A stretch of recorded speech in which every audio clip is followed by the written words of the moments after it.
요한복음 17장 9절부터 14절까지 말씀입니다. 같이 한 절씩 교독하겠습니다. 내가 그들을 위하여 비옵나니 내가 비옵는 것은 세상을 위함이 아니요 내게 주신 자들을 위함이니이다. 그들은 아버지의 것이로소이다. 내 것은 다 아버지의 것이요 아버지의 것은 내 것이온데 내가 그들로 말미암아 영광을 받았나이다. 나는 세상에 더 있지 아니하오나 그들은 세상에 있사옵고 나는 아버지께로 가옵나니 거룩하신 아버지여 내게 주신 아버지의 이름으로 그들을 보존하사 우리와 같이 그들도 하나가 되게 하옵소서. 내가 그들과 함께 있을 때에 내게 주신 아버지의 이름으로 그들을 보존하고 지키었나이다. 그 중에 하나도 멸망하지 않고 다만 멸망의 자식뿐이오니 이는 성경을 응하게 함이나이다. 지금 내가 아버지께로 가오니 내가 세상에서 이 말을 하옵는 것은 그들로 내 기쁨을 그들 안에 충만히 가지게 하려 함이니이다. 내가 아버지의 말씀을 그들에게 주었사오매 세상이 그들을 미워하였사오니 이는 내가 세상에 속하지 아니함 같이 그들도 세상에 속하지 아니함으로 인함이니이다. 아멘.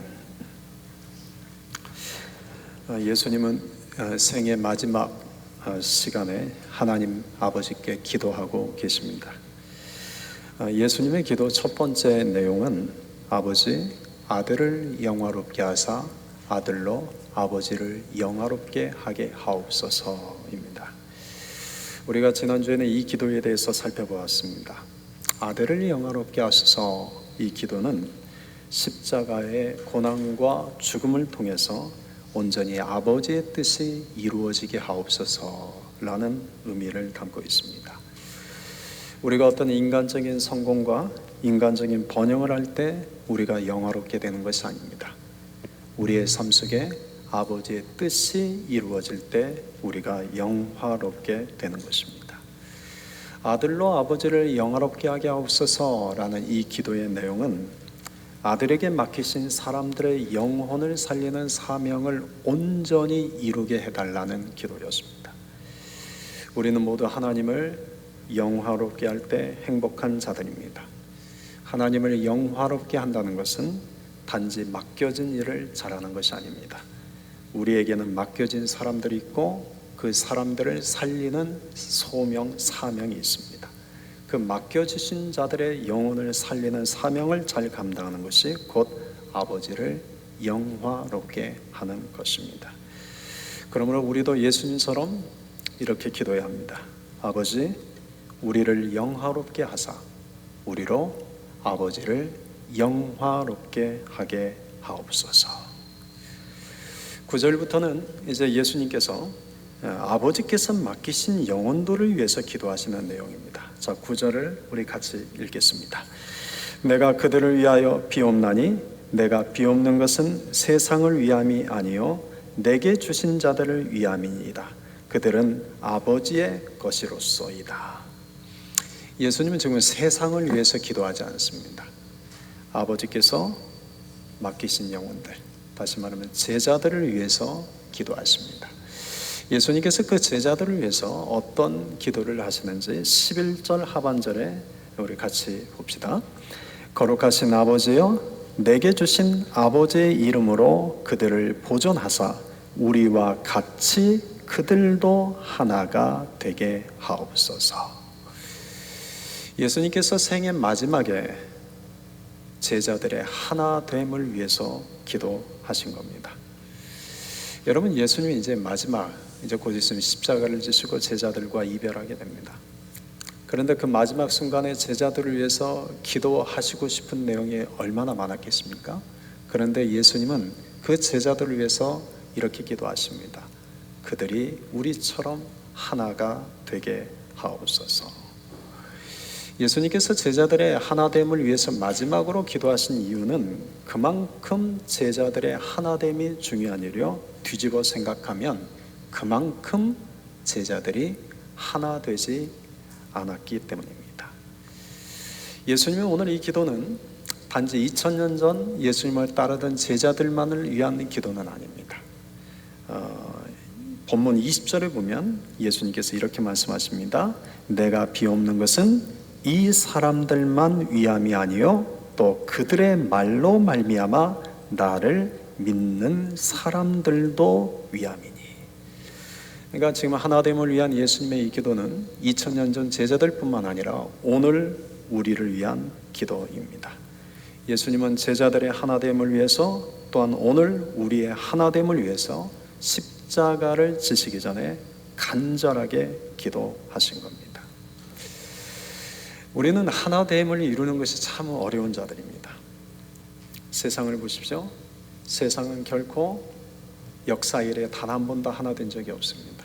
세상은 늘 갈등과 분열과 다툼과 싸웁니다. 민족과 민족 간에 싸우고 국가와 국가 간에 싸웁니다. 사람들은 왜 이렇게 하나 되지 못하는 걸까요? 사람들은 왜 이렇게 하나 되지 못하고 서로 갈라지는 것일까요? 사람들은 많은 이유를 댈 수 있겠지만 성경은 우리가 하나 되지 못하고 서로 갈라지는 이유를 단 한마디로 이렇게 말씀합니다. 이사야서 59장 2절입니다. 같이 읽겠습니다. 오직 너희 죄악이 너희와 너희 하나님 사이를 갈라놓았고. 하나님과 우리 사이의 관계를 갈라놓은 것은 죄입니다. 나아가서 사람과 사람 사이의 관계를 갈라놓는 것도 죄입니다. 그러니까 우리 가정이 하나 되지 못하게 하는 가장 큰 이유는 다른 데 있는 것이 아닙니다. 우리 안에 있는 죄 때문이라는 겁니다.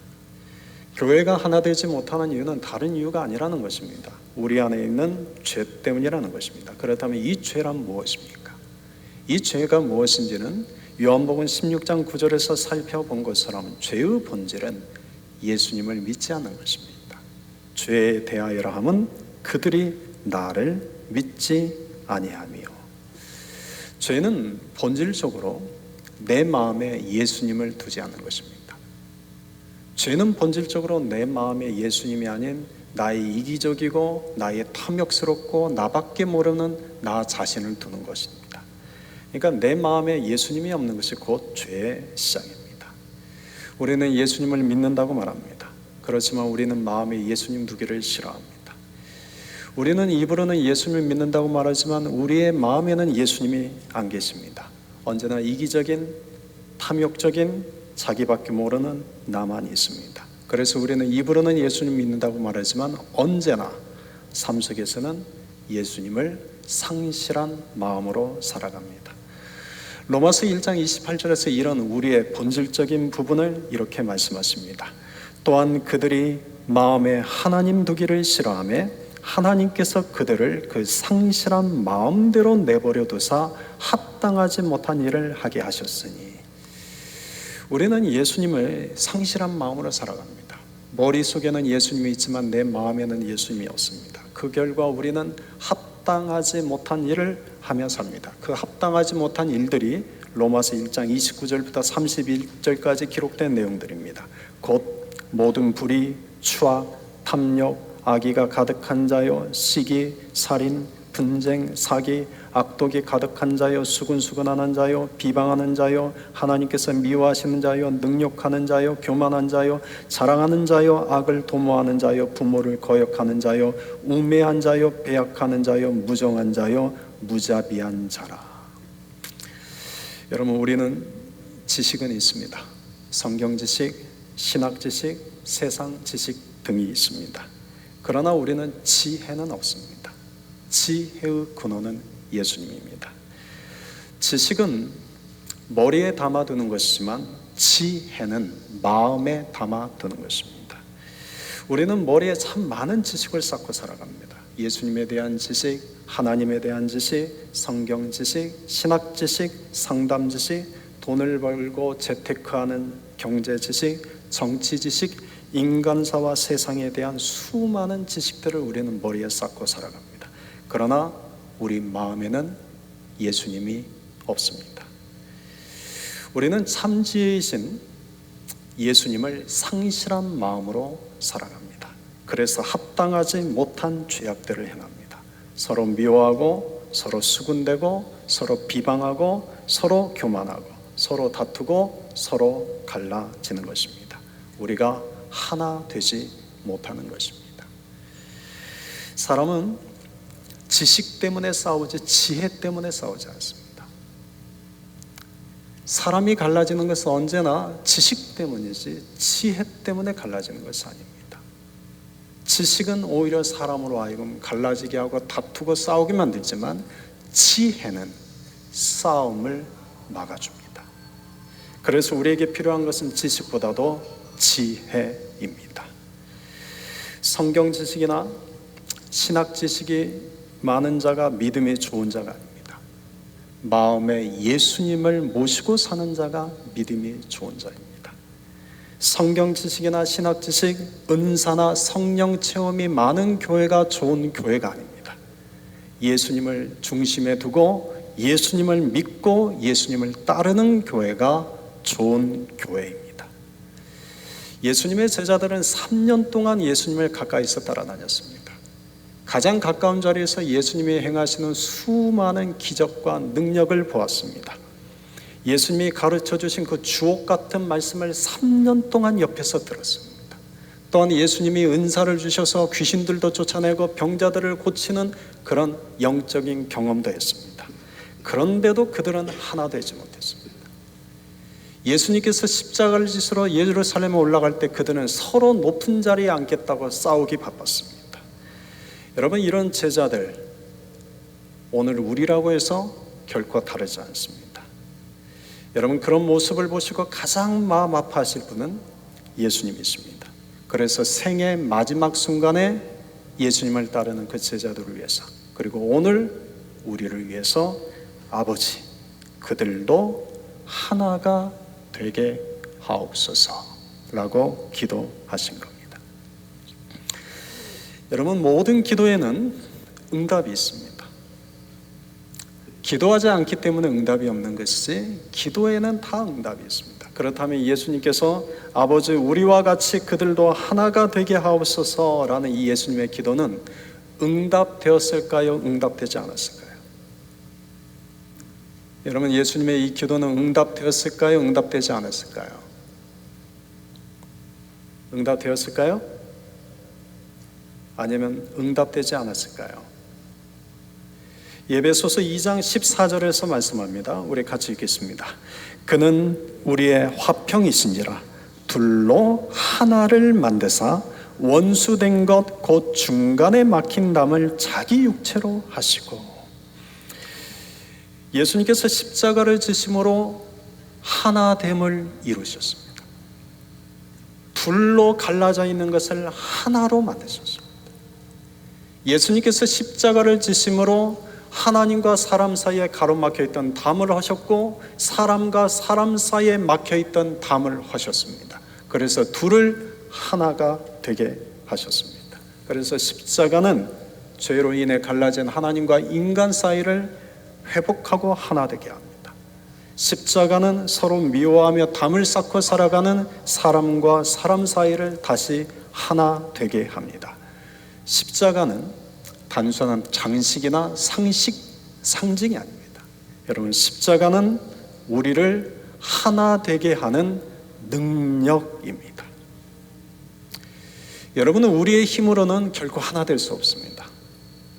여러분, 우리는 하나 되게 할 수 없습니다. 그런데 예수님의 십자가를 통해서 우리를 하나 되게 하셨습니다. 도저히 하나 될 수 없는 우리를 예수님께서 십자가를 통해서 둘 사이에 갈라진 우리 안에 있는 모든 막힌 담을 하시고 하나 되게 하신 겁니다. 그래서 십자가 사건을 통해서 예수님은 아버지, 저들이 하나 되게 하옵소서라고 하신 그 기도가 응답되게 한 겁니다. 그래서 사도 바울은 믿는 자들에게 이렇게 권면하고 선포했습니다. 에베소서 4장 3절 우리 같이 읽겠습니다. 평안에 매는 줄로 성령이 하나 되게 하신 것을 힘써 지켜라. 여러분, 이건 굉장한 복음입니다. 성령을 통해서 하나 되게 하신 것을 힘써 지켜라. 여러분, 우리는 하나됨을 위해 살아가는 자들이 아닙니다. 하나됨은 우리가 만드는 것이 아닙니다.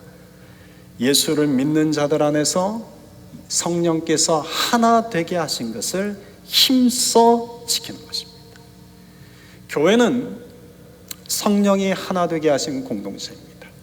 교회의 머리는 예수님이요, 우리는 그 교회의 각 지체들로서 그리스도의 한 몸입니다. 그래서 우리가 할 일은 이 하나됨을 지키는 일에 힘쓰는 것입니다.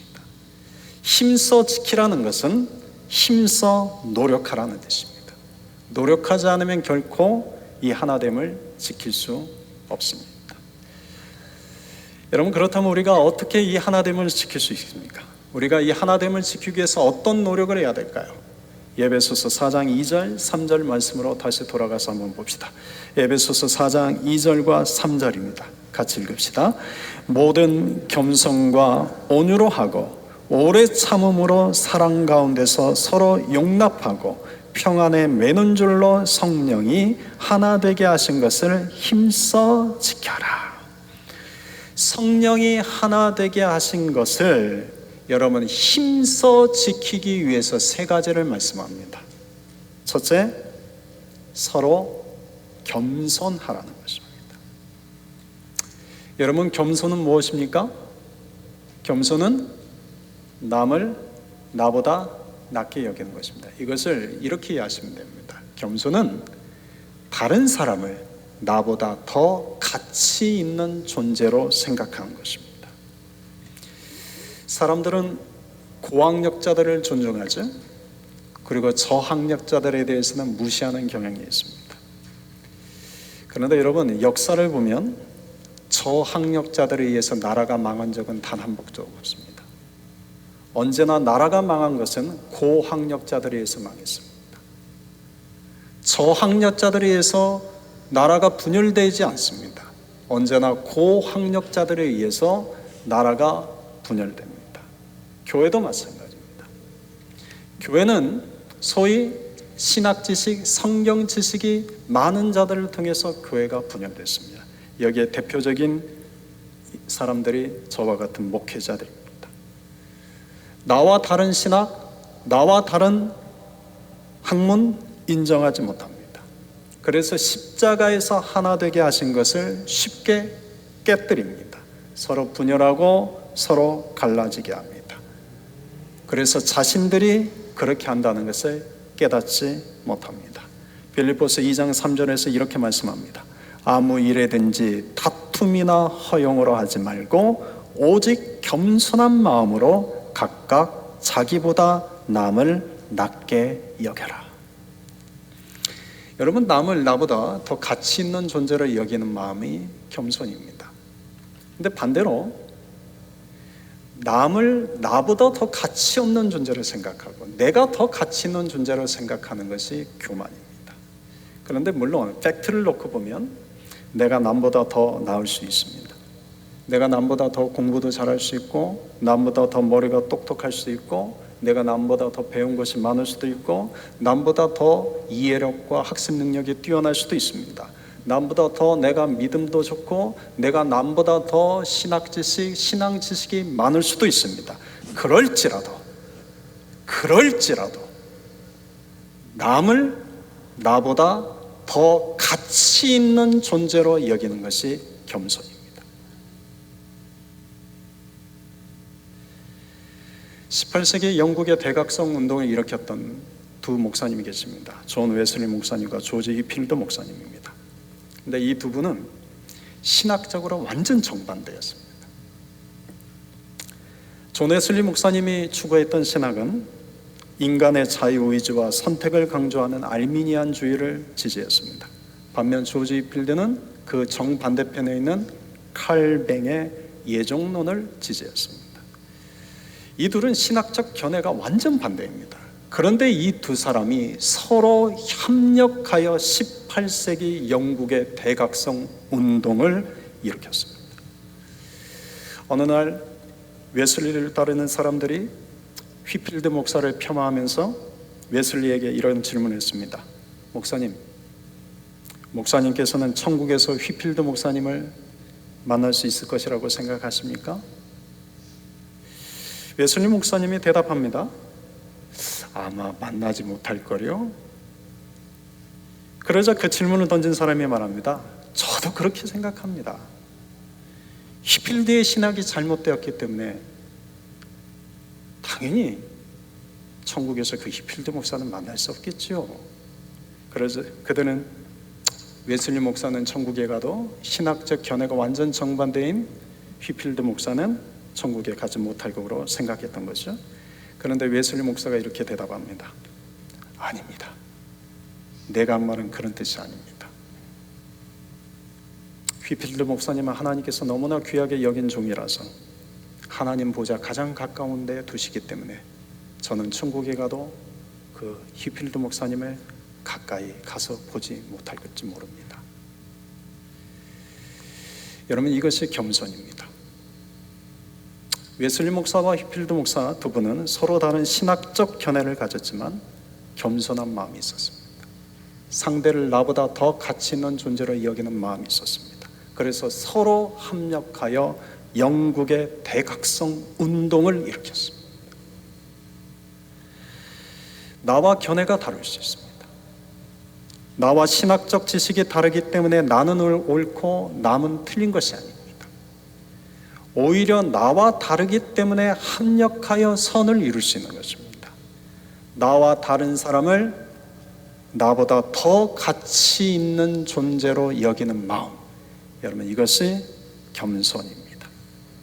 우리 안에 이런 겸손이 있을 때 예수님께서 십자가에서 피 흘리셔서 이루신 교회의 하나됨을 지킬 수 있습니다. 둘째, 서로 온유한 것입니다. 겸손과 온유는 서로 짝을 이룹니다. 그래서 겸손한 자와 온유한 자는 서로 사실은 동전의 양면과 같아서 분리되지 않습니다. 겸손한 자가 온유한 자가 되고 온유한 자가 겸손한 자가 됩니다. 예수님께서도 이런 말씀하셨죠. 나는 마음이 온유하고 겸손하니 내게 배워라. 그러니까 겸손과 온유는 우리가 배워야 할 예수님의 성품입니다. 여러분도 잘 아시는 것처럼 성경에 기록된 이 온유라는 단어는 결코 나약하거나 힘이 없다는 뜻이 아닙니다. 반대입니다. 힘이 있습니다. 그런데 그 힘을 통제하는 것이 온유입니다. 우리는 나약한 자들이 아니죠. 우리는 모두 다 주 안에서 강한 용사들입니다.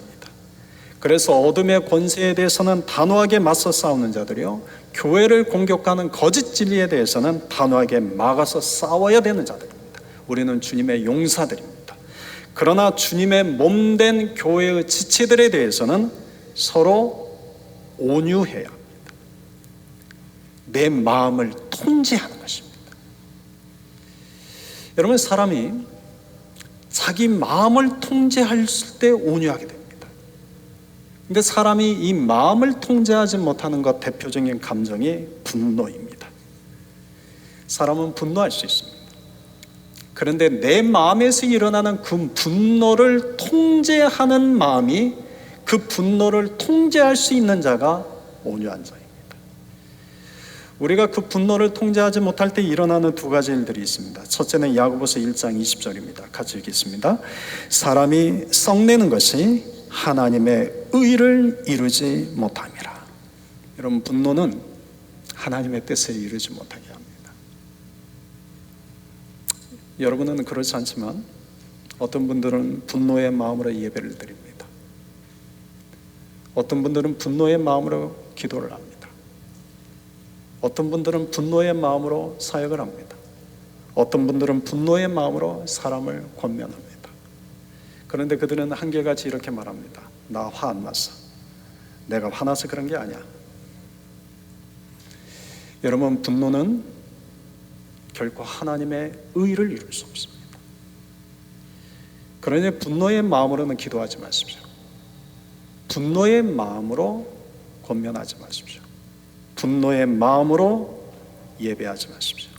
그것은 우리 하나님의 의를 이루지 못하게 하는 것입니다. 둘째는, 분노가 우리 안에 일어나는 두 번째 일은 예배소서 4장 26절 27절입니다. 같이 읽읍시다.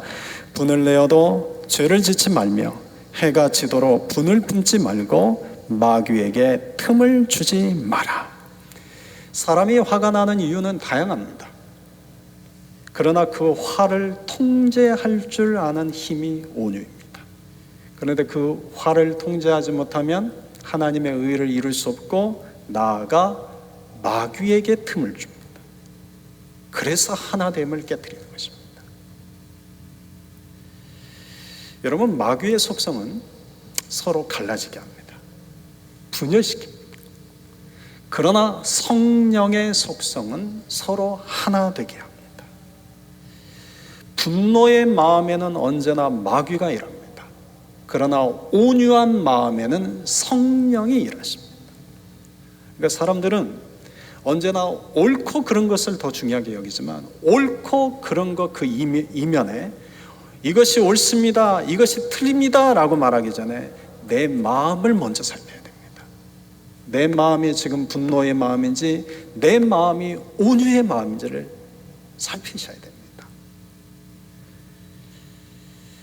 우리가 예배 중에 찬양을 하고 말씀을 듣고 기도합니다. 그런데 지금 내 마음이 분노의 마음이면 내 마음에서 역사하는 것은 성령일 수 없습니다.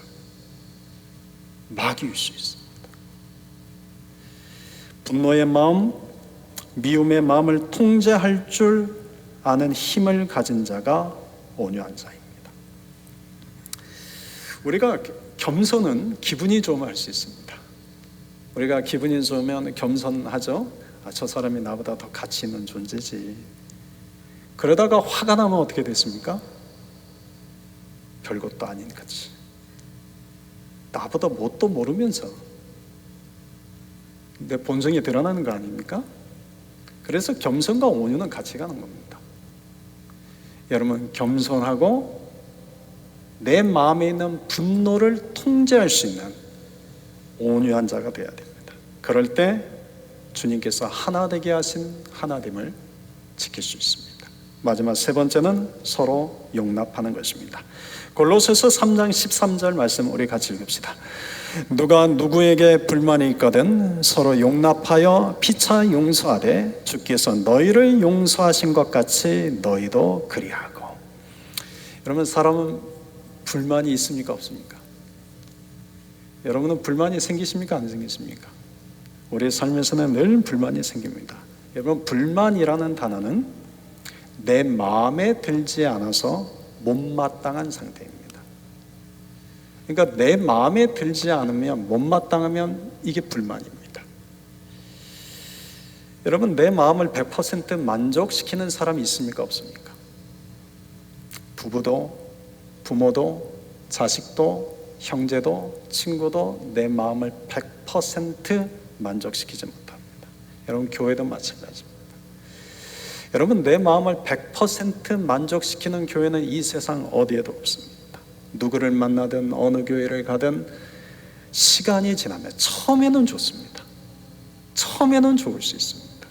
그런데 시간이 지나면 점점 내 마음에 불만이 쌓입니다. 점점 내 마음에 들지 않는 것들이 하나둘 보입니다. 그러다가 불만이 불평이 되고 그 불평이 분노가 됩니다. 그래서 결국 그 불만 때문에 관계가 깨집니다.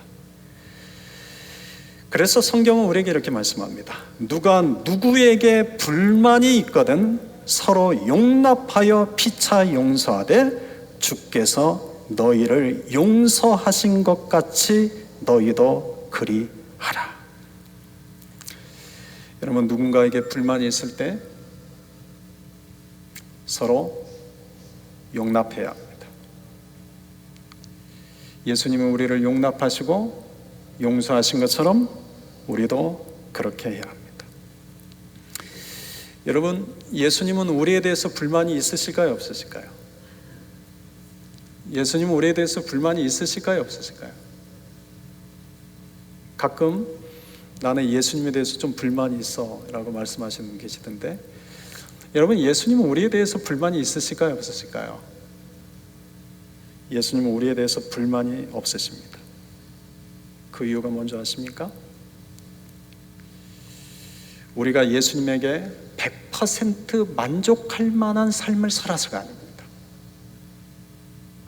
여러분, 우리는 예수님의 마음에 조금도 만족시킬 수 없는 자들입니다.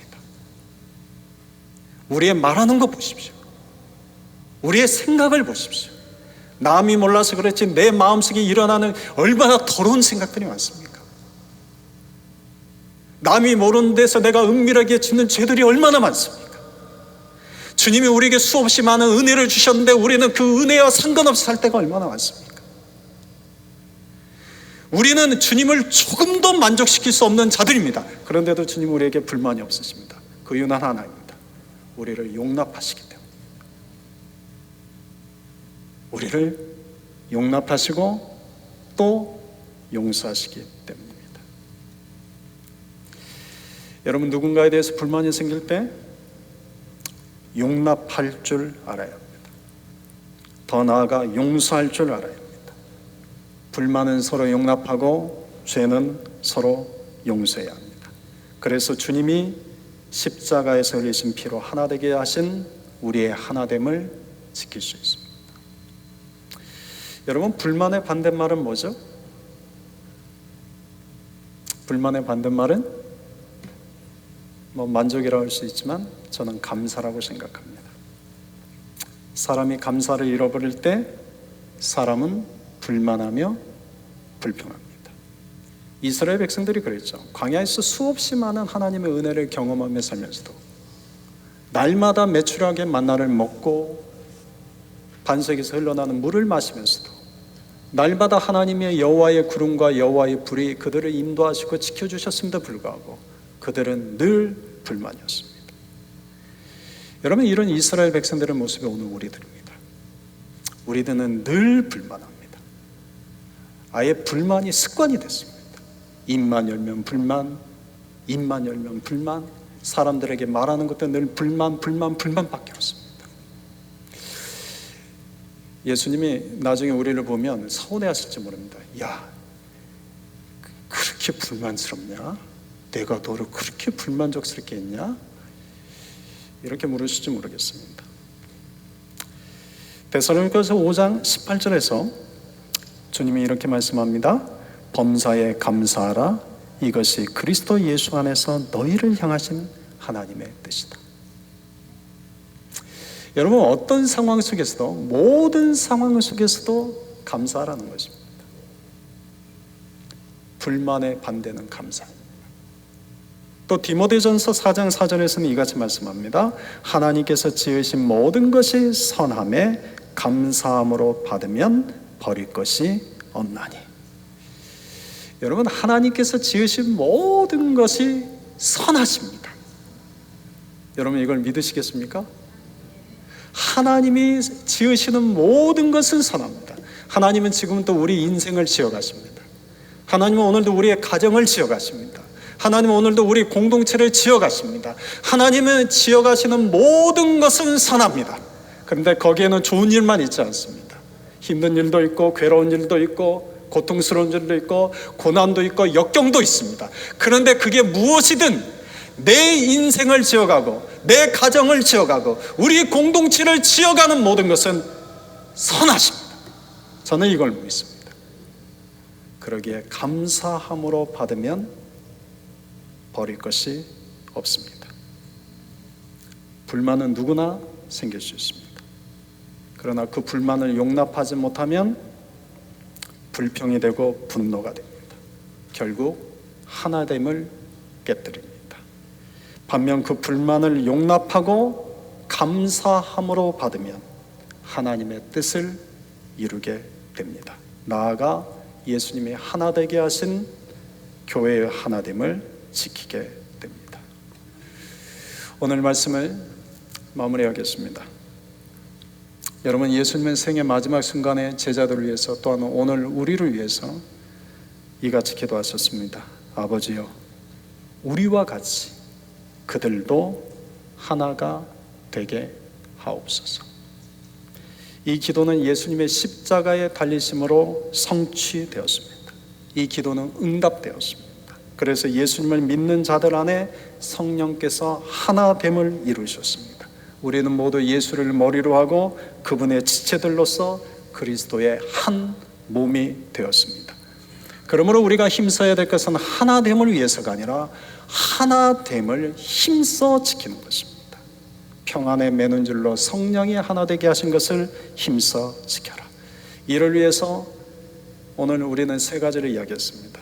서로 겸손한 것입니다. 서로 온유한 것입니다. 서로 용납하는 것입니다. 근데 이거는 쉬운 일일까요? 힘든 일일까요? 여러분, 겸손하고 온유하고 용납하는 거 쉬울까요? 어려울까요? 쉬울까요? 어려울까요? 어렵죠. 어려우니까 포기해야 될까요? 어려우니까 힘써 지키라고 말씀하신 겁니다. 여러분, 예수님은 인생의 마지막 순간에 우리의 이 하나됨을 위해서 땀방울이 핏방울이 되도록 간절하게 기도하셨습니다. 예수님이 그렇게 간절하게 여기셔서 십자가에서 자신의 끔찍한 그 고통을 참아내면서 그분의 피로, 그분의 생명으로 교회의 하나됨을 이루셨습니다. 그래서 오늘 우리가 예수를 머리로 하는 그분의 지체로서 그리스도의 한 몸이 된 것입니다. 예수님은 그렇게 생명 걸고 이루신 그 하나됨을 우리는 왜 이렇게 그 하나됨을 쉽게 깨뜨려 버립니까? 겸손한 것 어렵습니다. 온유한 것 어렵습니다. 용납하는 것 어렵습니다. 그런데 우리가 정말 예수님을 생각한다면, 예수님의 그분의 생명을 걸고 이루신 그 하나됨을 우리가 힘써 지키는 자들이 되어야 되지 않겠습니까? 사랑하는 성도 여러분, 우리가 서로 겸손합시다. 서로 겸손합시다.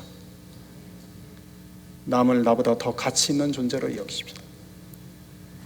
우리가 서로 온유합시다. 내 마음의 분노라는 감정을 통제하는 힘을 가지고 부드럽게 대하는 온유한 자가 됩시다.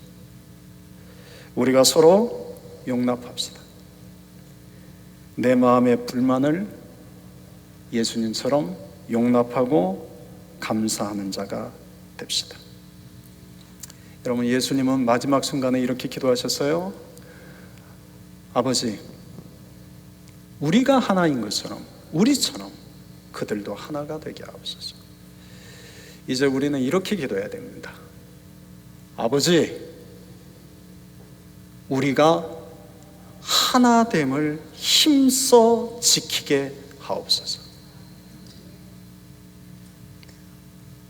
주님이 이루신 이 하나됨을 힘써 지켜가는 저와 여러분이 됩시다. 아멘.